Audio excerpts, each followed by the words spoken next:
Chapter 21. Emma.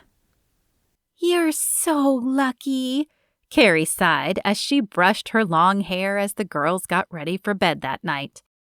"That proposal was so romantic. I'm sure yours will come soon."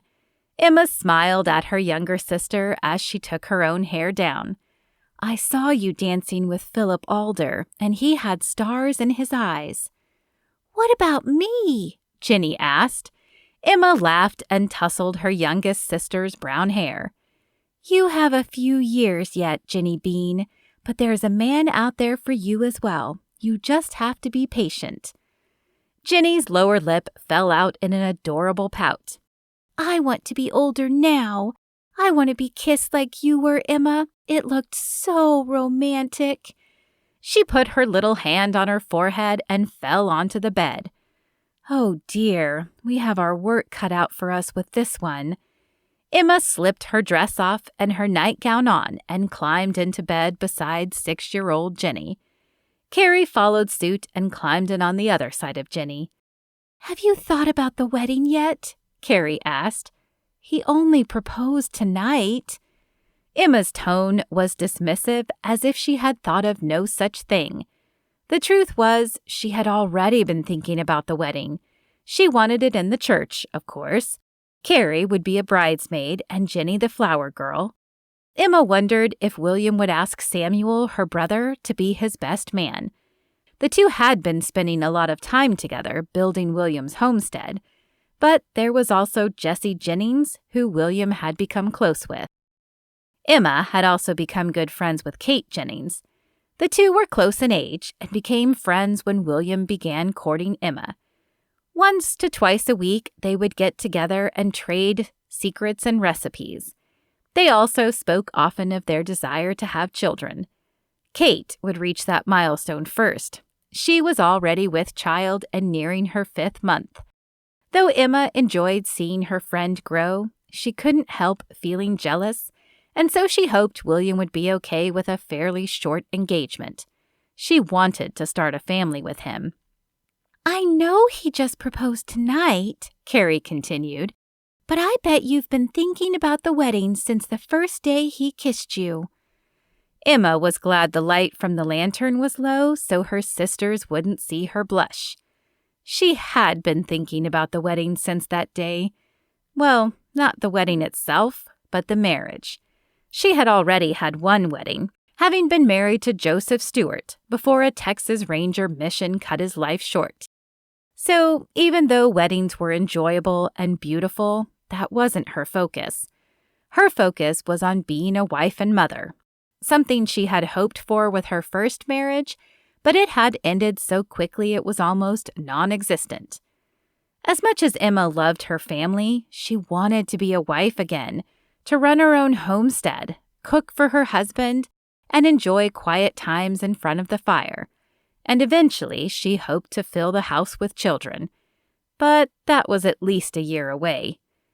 "Get some sleep," Emma said in answer. "We can talk more about the wedding tomorrow." "Do I get to throw the flowers again?" Jenny's voice was heavy with sleep. "Yes, Ginny Bean, you can throw the flowers. Now go to sleep." Carrie and Jenny obliged, and soon were breathing softly beside her. But it was Emma's own mind that refused to shut down. When it wasn't reliving the wonderful night and the proposal, it was thinking forward to what had to be done for a wedding. She would need to make the cake, get flowers, and see if she could alter her old wedding dress a little. Emma couldn't afford a new one, and it would have been a frivolous waste of money anyway. William left Emma's house after walking the girls home with a smile on his lips.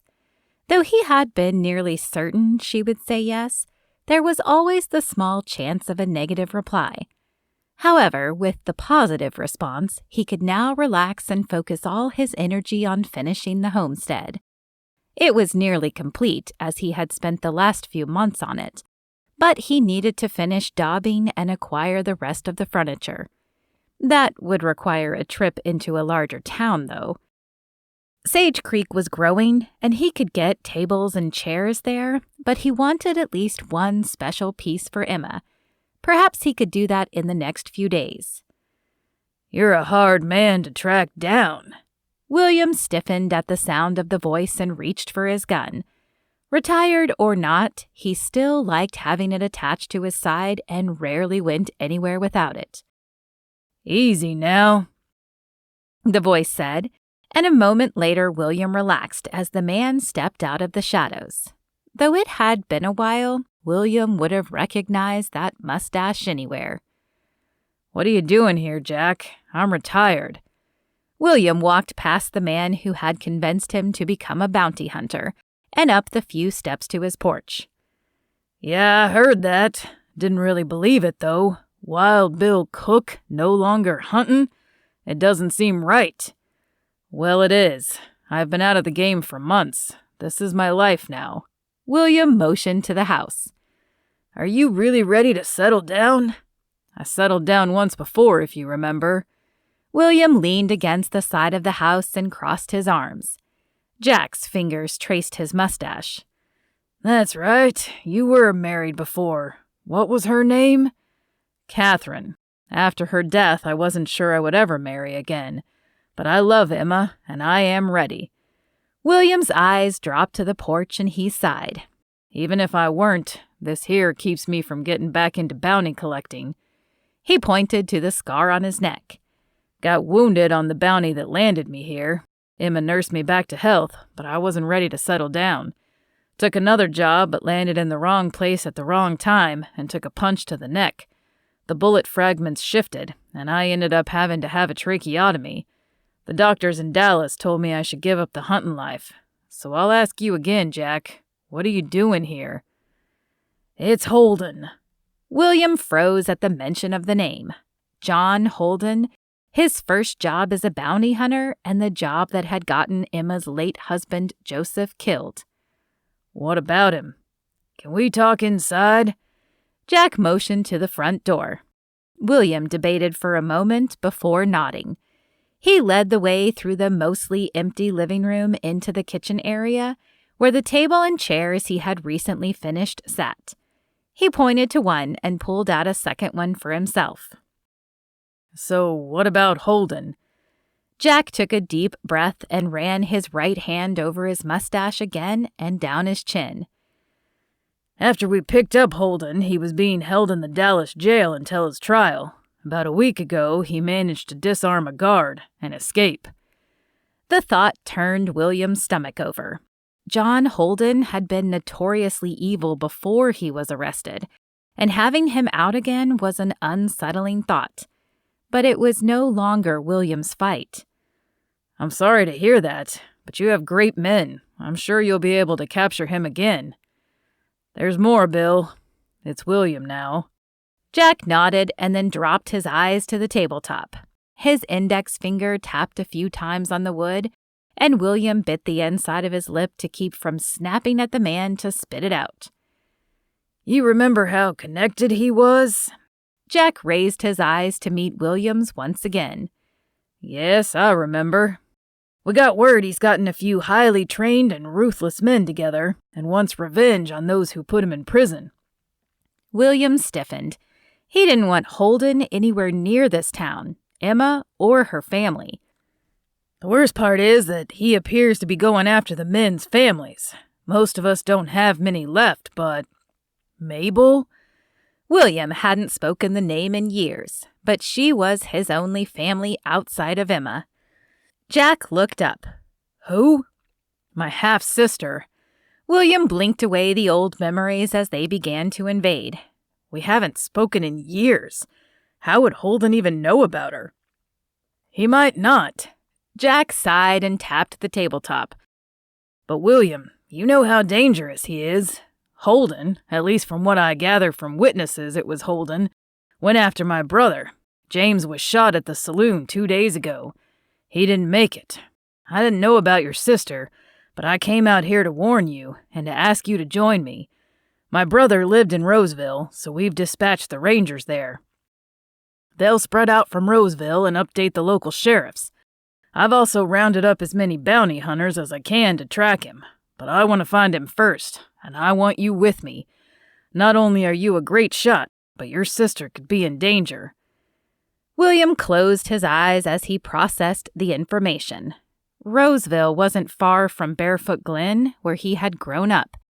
Mabel probably still lived there, though he hadn't spoken with her since their mother died. However, if Holden were seeking revenge, he might go to Barefoot Glen in search of William, which would put everyone in his hometown in danger, including Mabel. Emma wouldn't want him to go, though. In fact, if he were honest, he felt a small sliver of fear at the thought of going. What if he didn't make it back to Emma? Or what if he received an injury that would cost him his throat and his voice? Would Emma still want to marry a man who couldn't speak, who would be unable to tell her how beautiful she was? But it was Mabel, and while they hadn't been close, she was still his sister. And what if Holden didn't stop there? If Hardesty found him, Holden could too, and then Emma and her family would be in danger as well.